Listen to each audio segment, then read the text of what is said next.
Bonjour, nous sommes Mathilde et Brice, élèves de BTS Anabiotech au lycée des Mandailles, et on va vous présenter l'analyse des dosages des nitrites dans une haute consommation humaine.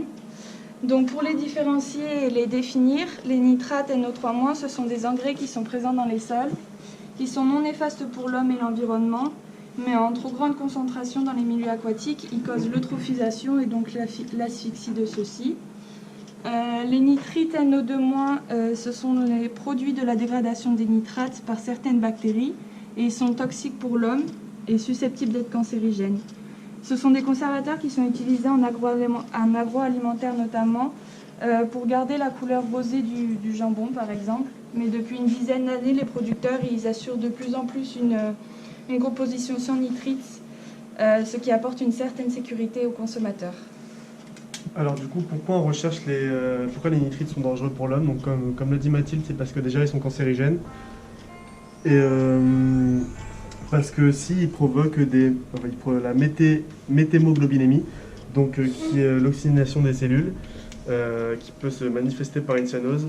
Donc c'est une coloration bleutée de la peau et des muqueuses qui peut provoquer l'asphyxie et même jusqu'à la mort.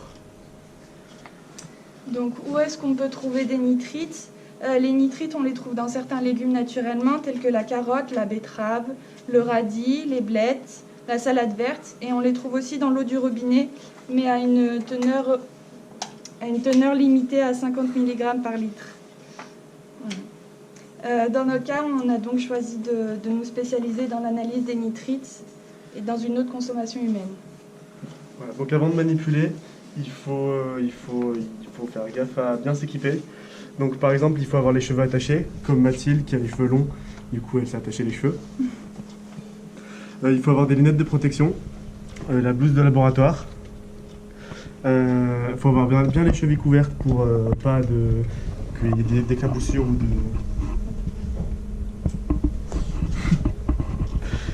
et des gants pour les produits corrosifs. Voilà.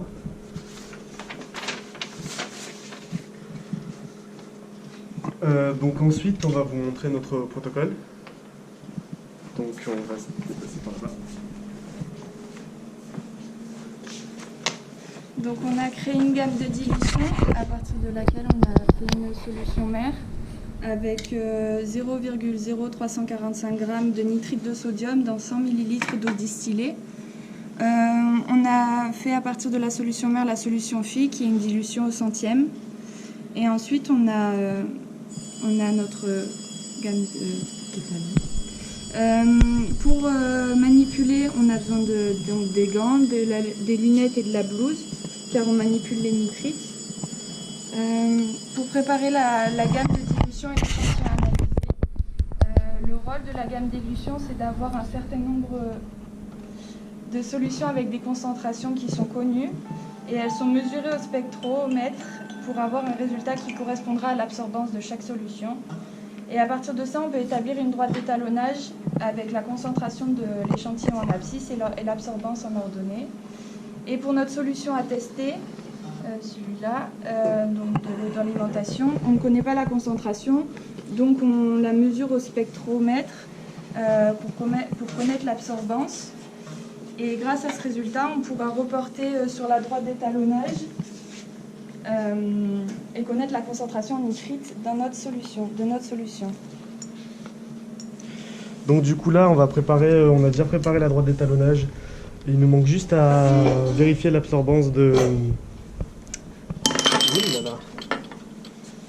Vérifier l'absorbance de notre échantillon. Alors du coup, on va prélever l'échantillon pour la mettre dans une petite cuve de spectro.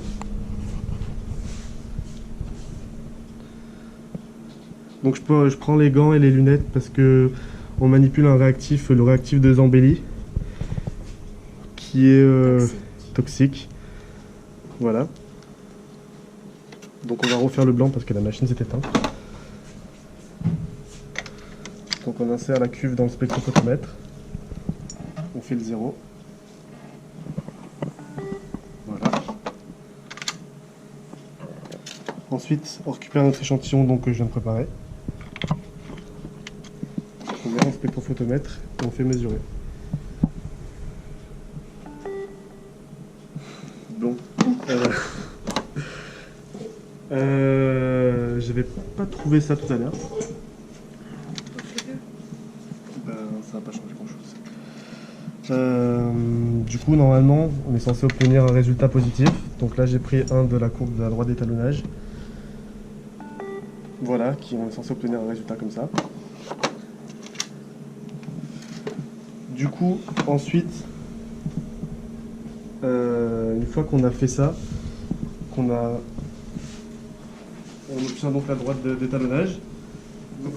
Dans les tests qu'on a fait, on obtenait pour notre échantillon d'eau qu'on a mesuré une absorbance à 1,2, oui c'est ça.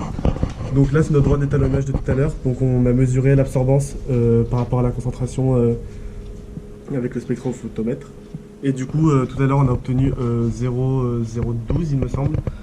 Donc on se met sur l'absorbance à 0,012 qui est à peu près par là. On reporte et après on descend pour vérifier à quelle concentration c'est.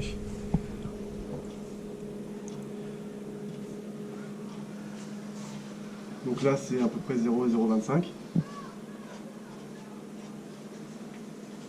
mg par litre.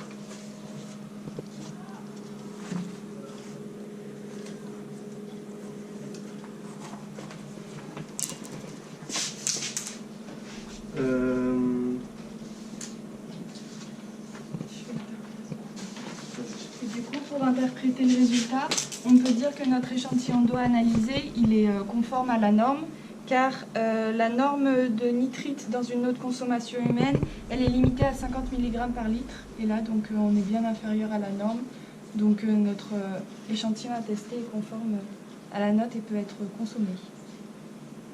Voilà.